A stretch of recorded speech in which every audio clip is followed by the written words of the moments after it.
it as it's learning how good it gets at telling me that's a strawberry versus telling me that's an avocado, right? So again, supervised machine learning is I already know what the right answer is up front, so I'm gonna give you these examples and then I'm gonna test you against how well you're learning how to do the task because I already know the right answer. The second type of AI machine learning is called unsupervised machine learning. And this is when you're training a machine how to complete a task by giving it examples, but you're letting the algorithm itself discover what the right answer is, right? So you're giving it a whole bunch of data and then it goes in and finds patterns across that data that it uses to give you the right answer. So for example, a lot of AI is being used in things like drug discovery. So like, how can we find a new medicine to treat AIDS or to treat diabetes? Or even when COVID came out, there was a whole effort between a bunch of big tech companies to figure out medicines that could be used as a vaccine, right? So in that case, they didn't know the right answer up front, but they had a whole bunch of data and then the machine uncovered patterns that helped them understand what the right answer should be, right? All right, so then you have one more thing, which is called deep learning.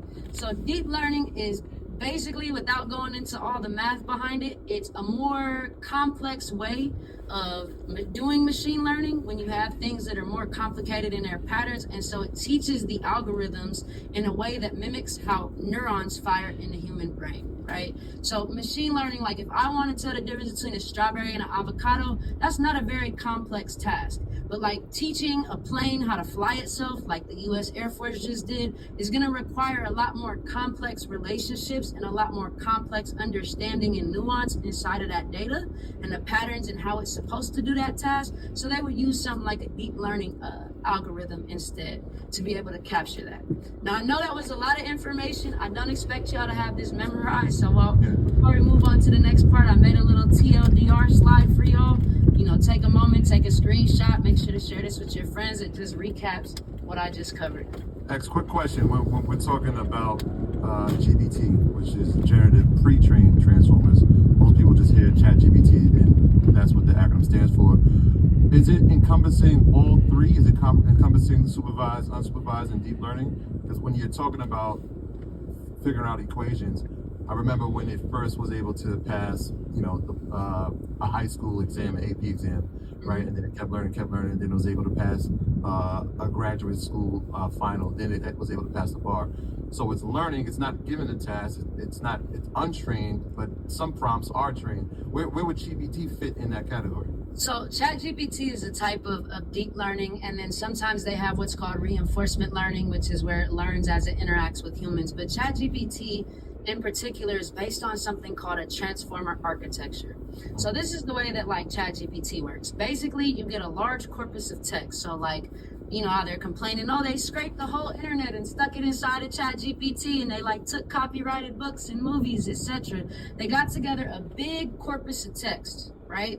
So gigabytes and gigabytes upon terabytes of text data. And then what they did is they fed that into the system. And the first thing that system does is it starts to go across the text and create these webs of understanding. And so what it does is it'll say like, oh, for the like let's say it's a bunch of fairy tale books, right? It'll say, oh, for the concept of royalty, we have the words prince, princess, castle. We have the words like I don't know, like moat, holiday ball, Cinderella, right? Like it'll start to associate certain words with certain themes, and those are called embeddings, right? And the machine is generating these on their own, and it's the first step of creating like a ChatGPT.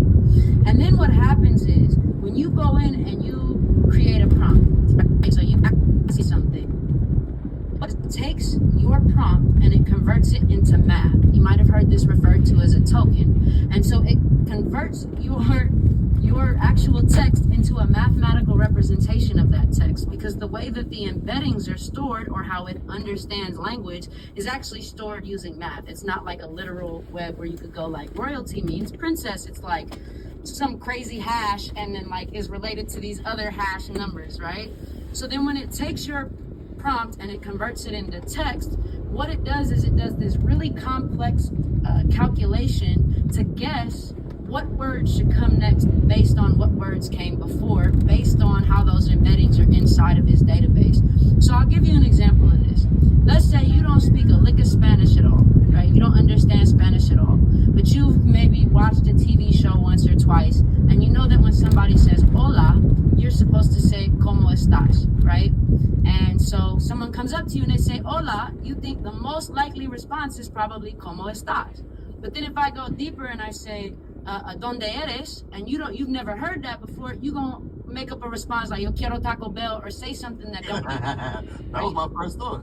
yeah, because you don't understand the underlying language, and that's literally how ChatGPT works. There's a research paper called ChatGPT is Bullshit, which literally talks about the fact that all of these large language models based on the transformer architecture literally do not understand language. They don't actually understand the words that you're saying. They're just really good math guessing engines because they have like a lot of examples in this case of like maybe they watched a whole bunch of Spanish and memorized like what people said and how they responded, but they don't actually understand what they're saying. And so what that creates the risk of is what we call hallucination. So if I say ¿dónde eres?, and you say yo quiero Taco Bell, that's like the equivalent of a hallucination, where you say something that doesn't make sense or you make up something that isn't factually true. And hallucinations inside of large language models can happen at any point, right? Like you cannot get rid of hallucinations inside of large language models. So they're always gonna make shit up. And an example of this, when Google dropped their AI overview, there was a bunch of like funny screenshots of like how it was making up answers, and someone asked it like, yo, how many rocks should a human eat a day to like keep a balanced diet? And it was like, according to a research study at UC Berkeley, humans should, eat 5 rocks every day. And like that doesn't exist. But again, it doesn't understand how harmful that is because it doesn't actually understand the language. So 2 things whenever just general tips, whenever you're using a large language model like ChatGPT, Gemini,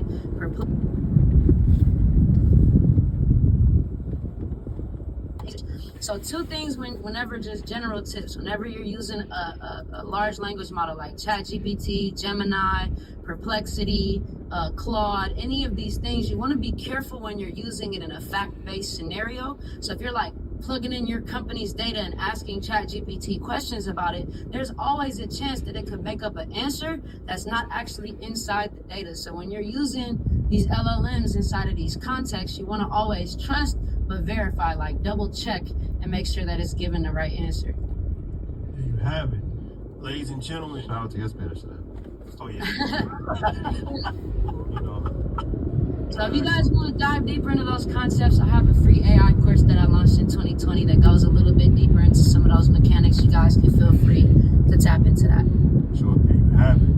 Okay, let's reset the room. Hit the like button and share. I mean, this is information that literally you can learn in college. High level. College. And those schools cost a lot of money. So it's free tonight. It's because we want to help you guys learn. And we want to learn ourselves too. So to our guests. Absolutely. Come in. And information. But also, one thing we ask you guys, let's get it up to 3,000. Let's share this out to your friends, your family. It's very important information, man. You know, we gossip on social media so much, but this is actually more important than trending topics. Oh, any topic. So now we're gonna go into, okay, let's get into how we can actually make money. There's a lot of entrepreneurs in here. So let's talk about that if we can. Yeah. So the question is, how can you use AI, right? And so I came prepared. I got the deck ready for these questions for y'all. And so there are 3 ways that you can use AI, whether that's in your business or in your personal life. The first is task-specific tools. So if there's a specific thing that you're trying to do and create, there's probably an AI for that. And in the chat, I'm gonna drop a website where you can go find an AI that can basically do anything. The second is through AI-enabled platforms. So platforms that are specifically built to help you, whether it's operate your whole business or manage a lot of tasks at once that use AI in that.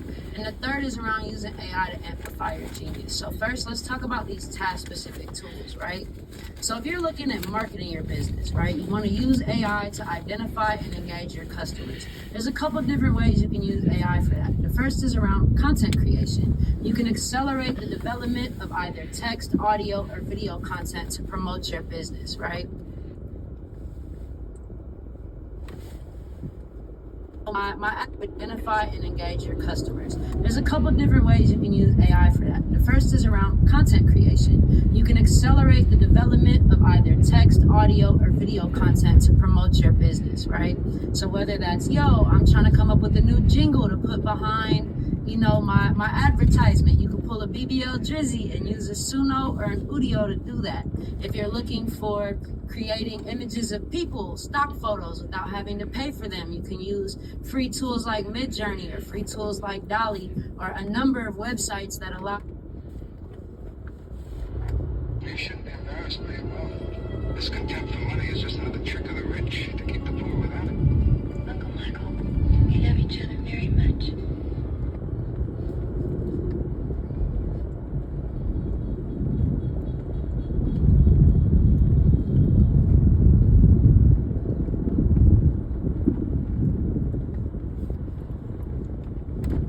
You shouldn't be embarrassed by your wealth. This contempt for money is just another trick of the rich to keep the poor without it. Uncle Michael, we love each other very much. And we want to be married. I came to ask for your blessing. Francesca is my oldest brother's daughter. My brother Sonny died many years ago. I guess I've been sort of a father to her. I've been an uncle. I love her very much. So am I. Well, I appreciate you coming here before you went ahead with your plans. Shows you're a considerate man. You go to college? Yes, sir, I do. What are you studying? Fine arts. How do you plan to support your new wife in fine arts? I'm sorry, I just get embarrassed to say it, sir, but I'm a major stockholder in the family corporation. Well, what can I say after that? Of course, you have a good blessing. Thank you. Congratulations. Thank you, sir. You know, you might consider taking a course in business administration, just to be on the safe side.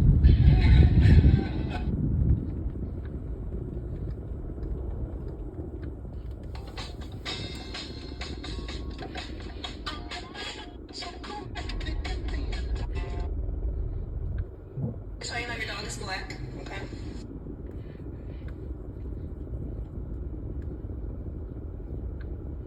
Look, in order to be my girlfriend, you ladies need to be qualified for all these steps. Step number one, you gotta be making 6 figures a year. Matter of fact, I'm sorry, no, I take that back. You gotta be making 6 figures a month. Trust me, I don't need no broke girl, okay? Step number two, listen, you gotta have nice teeth. I don't wanna see these crackhead ladies having fucked up teeth. When you smile, I wanna see the beauty. I wanna see you smile. Step number three, I don't want my lady wearing too much makeup. Listen, you gotta look beautiful. You gotta look good naturally. Listen, I want you to be perfect, right? I don't want you catfishing me, okay? That's the first thing. Step number four, you gotta have 0 kids. I ain't taking care of nobody's kids. What the fuck do I look like? Step number five, you gotta have a nice body, a petite body, nice booty, everything. That shit go crazy. Y'all qualify for these qualifications. Make sure y'all DM me right now. Right now, hurry up and get your spot in before another girl takes it.